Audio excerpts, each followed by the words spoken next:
Olá, hoje é 12 de setembro de 2024. O Grupo de Conjuntura está reunido para mais um podcast. No nosso podcast da semana passada, nós comentamos o surpreendente resultado do PIB do segundo trimestre, né?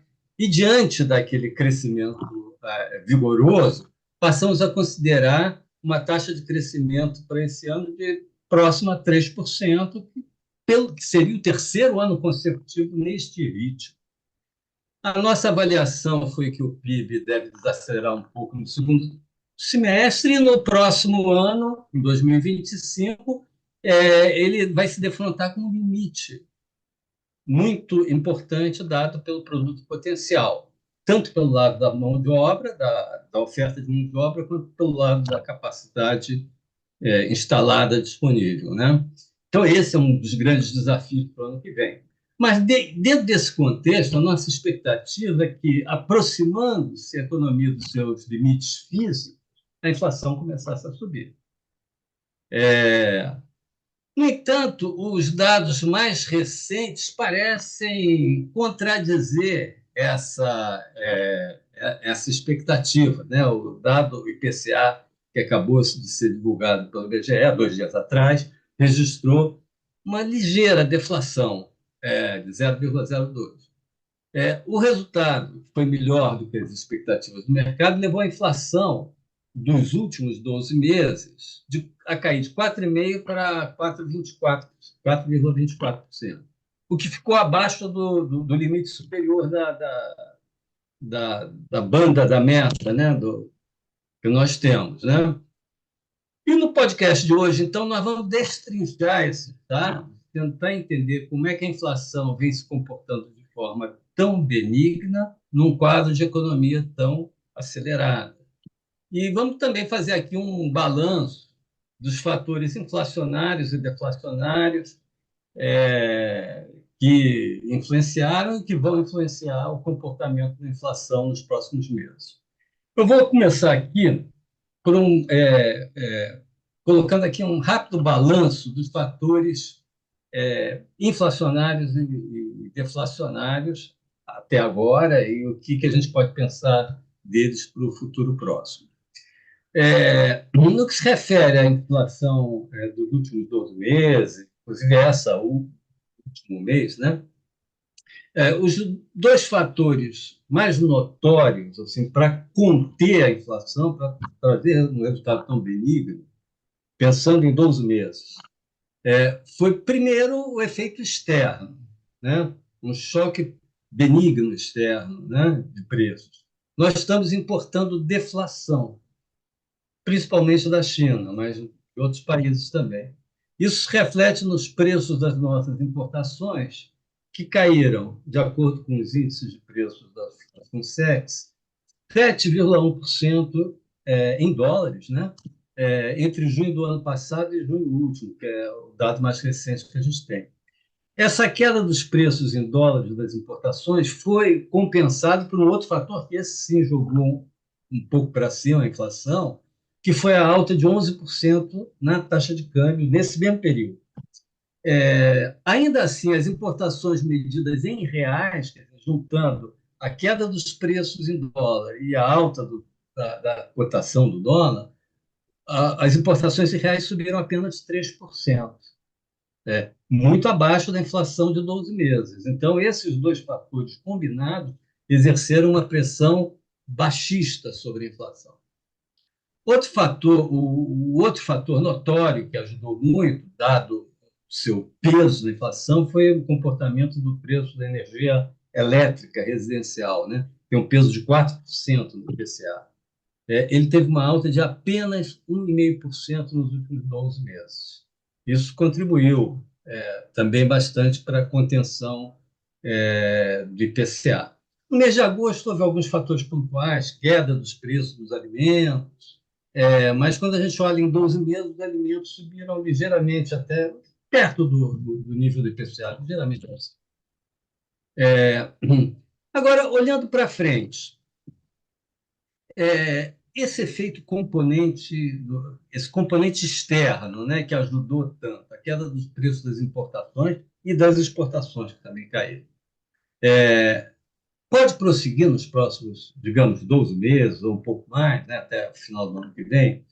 É, é possível que sim, mas porque o mundo está, a economia mundial está em desaceleração, né? Isso pode ajudar contra os preços. Mas provavelmente essa tendência declinante dos preços internacionais, ela não deve diminuir de ritmo, né?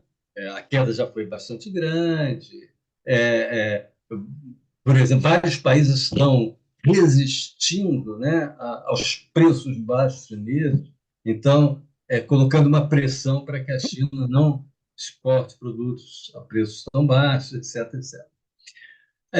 Então, é possível que continue sendo um fator benigno, porém declinante. Quanto à taxa de câmbio, ela tende a pressionar, na minha visão, ela tende a pressionar os preços para cima a partir de agora, né? Porque o processo de elevação da taxa de câmbio é muito recente, né? Esse que a gente saiu de menos de 5, né? 4,98 em março, para 5,65 agora, né? Então, é um processo recente e acumula já, de abril para cá, 13,5% de alta da taxa de câmbio, né? Então, isso tende a ter um impacto inflacionário, né? Normalmente se calcula um pass-through de 0,6, 0,7 para cada 10% de desvalorização, foram 13,5% de desvalorização, pode-se pensar aí no impacto dos 0,8 na inflação, ou se subir um pouco mais, até próximo de 1%. É muito difícil prever a evolução da taxa de câmbio, né? Os economistas, muitas vezes, quebram a cara tentando fazer isso, né? Mas o que a gente pode dizer aqui é que os fatores que impulsionaram a taxa de câmbio até agora, tanto os externos como os internos, eles continuam presentes na conjuntura. Principalmente os internos, em particular a questão fiscal, né, que tem aumentado o risco do país, acaba isso é, implicando em alta do dólar, aumento da demanda por dólar, etc. Isso aí, essa questão, muito provavelmente pode até se agravar, né, pelos indícios que a gente tem visto, né, recentemente. É, o, o principal fator que pode um pouco conter e até de repente reverter, mas isso aí a conferir, né, é um eventual aumento do diferencial entre os juros internos e externos, né? Aumentando esse diferencial.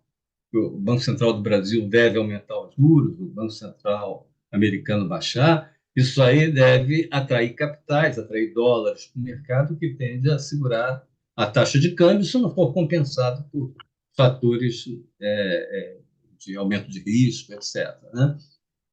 Mas a gente não sabe, por enquanto é uma incógnita como é que vai caminhar esse diferencial de juros, né? Então, isso aí quanto aos fatores externos.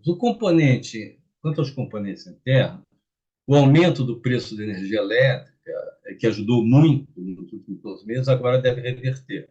A gente já está com bandeira vermelha para outubro, provavelmente nos próximos meses continuaremos com bandeira vermelha, depois amarela ainda até provavelmente fevereiro é a expectativa. Então, a gente está com uma situação bastante grave aí em termos dos reservatórios, né? Isso está se agravando com a seca, né? Que está assolando esse país. E, aliás, essa seca tem efeitos negativos não só sobre o preço da energia elétrica, mas também sobre o preço de alimentos. Então, nesse momento é difícil avaliar todos os fatores, mas a gente tem aí alguns choques negativos, alguns choques que ajudaram antes, podem ser, podem atuar no sentido oposto, no sentido de agravar a inflação daqui para frente. Se a gente não tendo a ajuda dos choques anti-inflacionários dos últimos meses, né, no contexto de uma demanda agregada que está pressionando a oferta de bens e serviços, e essa oferta de bens e serviços cada vez mais restrita pelos elevados níveis de utilização da capacidade de um mercado de trabalho crescentemente apertado, isso deve contribuir para uma alta da inflação nos próximos meses e no ano que vem. Então, por enquanto, a gente mantém uma expectativa de que a inflação, sim, deve deixar esse comportamento tão benigno que teve até aqui. A propósito desse último dado, só para dar aqui um dado sobre essa coisa da pressão a que está submetida a oferta de bens no país, né, pelo lado da capacidade da mão de obra. No caso da mão de obra, o rendimento médio real do trabalho nos últimos 12 meses cresceu em torno de 5%, o que é muito bom, ótimo, cresceu o rendimento do trabalho. O problema é que a produtividade agregada da economia brasileira nesses últimos 12 meses cresceu meio. Ou seja, o salário está crescendo aí 4,5% acima da produtividade. Isso aí, evidentemente, é uma pressão de custo, sem dúvida alguma, né? Então, isso aí já mostra um pouco esse efeito, né, da proximidade assim, do potencial, da aproximação do potencial sobre custos e o custo hoje é o preço de amanhã. Eu vou parar por aqui. Acho que a Margarida vai comentar aí, fazer um comentário sobre É. esse, para a gente tentar entender, destrinchar essa inflação até aqui. Então, eu queria agora trazer alguns números aí da inflação, como eu chamo, por dentro, né? Que aí a gente consegue analisar melhor a dinâmica da inflação. Então, o Banco Central, ele tem uma classificação, uma desagregação muito interessante do IPCA, que ele usa até para fins de condução da política monetária.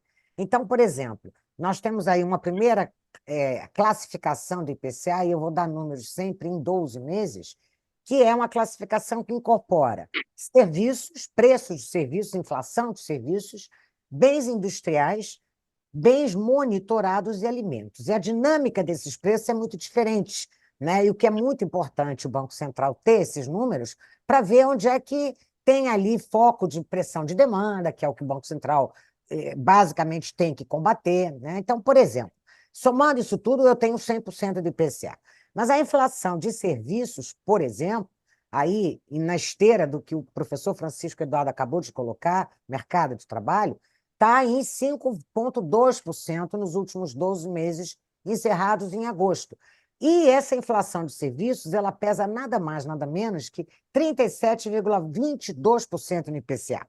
E essa dinâmica de preço dos serviços, ela em geral, a gente sabe que ela está condicionada a três fatores: ao mercado de trabalho, a salário mínimo e a inércia inflacionária. Então, de todos esses fatores, eu diria que tem dois aí atuando nessa inflação: o salário mínimo e o mercado de trabalho, que tem duas fontes de atuação na inflação de serviços. Enquanto custo, que o setor ainda é muito intensivo em mão de obra, enquanto demanda. Porque à medida que a renda da economia melhora, a renda do trabalho melhora, as pessoas começam a diversificar consumo a favor do setor serviços. Então, aqui nós temos uma fonte aí de preocupação do Banco Central, que tem se manifestado também sobre isso em vários momentos, sobre o prognóstico dessa inflação.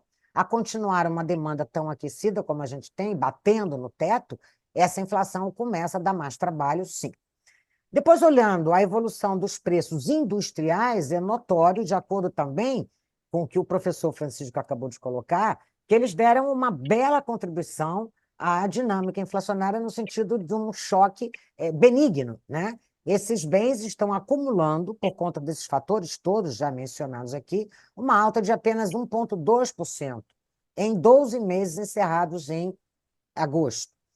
E, por último, alimentos. Alimentos tiveram aí, nesses últimos 2 meses, uma deflação, mas ainda estão, alimentos e bebidas, né? Ainda estão acumulando uma alta em 12 meses de 4,58%. E alimentos pesam 13% no IPCA. a título, quer dizer, bens industriais, eu não falei o peso, mas eles pesam quase 25% no IPCA. Então, essa ajuda externa sobre o preço dos bens industriais, ela é muito importante para explicar a trajetória atual da inflação brasileira, né? Se a gente agora pensar em núcleos de inflação, né? Os núcleos de inflação são uma medida que o Banco Central usa muito, porque são números que mostram mais a tendência inflacionária. O Banco Central tem 9 medidas de núcleo, em geral, usa 5 delas. Então, essa tendência inflacionária aí, porque tira produto que é muito volátil, preços monitorados, então aquilo tudo que eventualmente pode dar uma inflação mais alta ou mais baixa, esporadicamente, um choque exógeno, o Banco Central tira dessa medida. Essa inflação, quer dizer, essa medida de média de núcleos em 12 meses, ela está relativamente alta. Veio numa trajetória benigna, chegou a bater 10% em junho de 2022, e, no entanto, agora em agosto, ela apresenta aí uma alta de 3,74% nos últimos 12 meses encerrados. Então, está um pouco acima da meta central, que é 3%, né? E, eventualmente, uma inflação de serviços mais acentuada e outras coisas aí que possam acontecer no sentido de gerar mais inflação, pode fazer com que esses núcleos apresentem uma trajetória um pouco mais intensa para cima, né? E pode, então, ser um alerta para o Banco Central. A título também só de mais um número que eu vou apresentar, e aí eu paro por aqui, o professor Francisco Eudaldo colocou que a inflação na China, a deflação na China, ela está exportando deflação, quer dizer, esse fenômeno na China está exportando deflação para o resto do mundo. De fato, a inflação na China, nos últimos 12 meses, ela encerrou em 0,6%.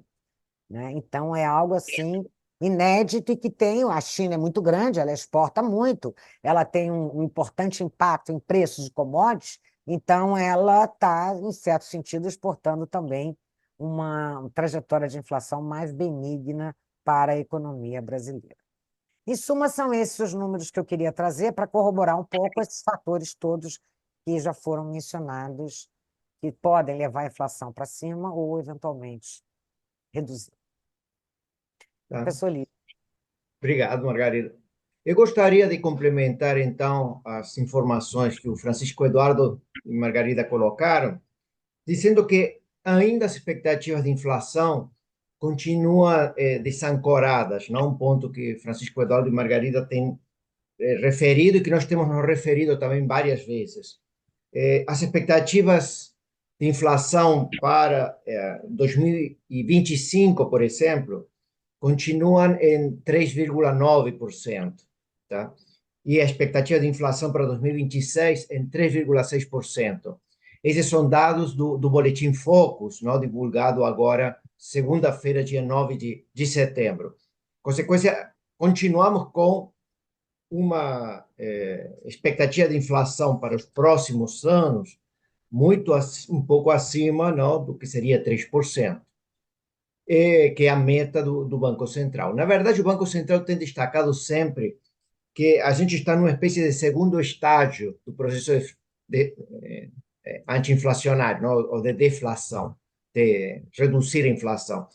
No primeiro estágio, a inflação cai muito rapidamente, tá? Por várias razões, porque ela estava num patamar muito elevado, mas quando ela alcança esse patamar de 4, 4,5%, o que a gente tem hoje, reduzir para 3, que seria o segundo estágio, se torna muito mais difícil, tá? De fato, o Banco Central começou o processo de redução da taxa de juros, que hoje está, a Selic está em 10,5%, acreditando que a gente conseguiria ter essa ancoragem das expectativas e ela nunca aconteceu, tá? Na verdade, isso é um ponto que o Banco Central, de alguma forma, vai ter que comunicar por que razão ele começou a reduzir a taxa de juros, que estava no patamar acima de 13%, sem que as expectativas de médio prazo estivessem totalmente ancoradas. Por outro lado, como sempre temos destacado aqui, continuam as dificuldades fiscais, tá? Ou seja, quando a gente está vendo o desempenho da economia, que a gente analisou na semana passada, a importância das questões fiscais. A professora Margarida sempre tem falado sobre algumas inconsistências que os agentes econômicos estão visualizando para o ano que vem, 2025 e 2026, na área fiscal. Tá? Então, são elementos que ajudam a destacar de que esse processo de redução da inflação, que tem sido benigno, conforme temos destacado, pode não se perpetuar por muito mais tempo. Tá? Então, esse é um ponto para ser destacado. De qualquer forma, a gente espera que para a semana que vem, o professor Francisco Coelho destacou, terá a reunião do Copom, provavelmente teremos um aumento da taxa de juros, tá? E nós temos palpitado sobre isso nas últimas 3 ou 4 reuniões nossas aqui no nosso podcast. A gente acredita que devemos ter um aumento de 0,25% aqui no Brasil. Bom, ficamos por aqui nesse podcast desta semana e na próxima quinta-feira retomaremos aí a nossa análise da conjuntura econômica brasileira. Até lá.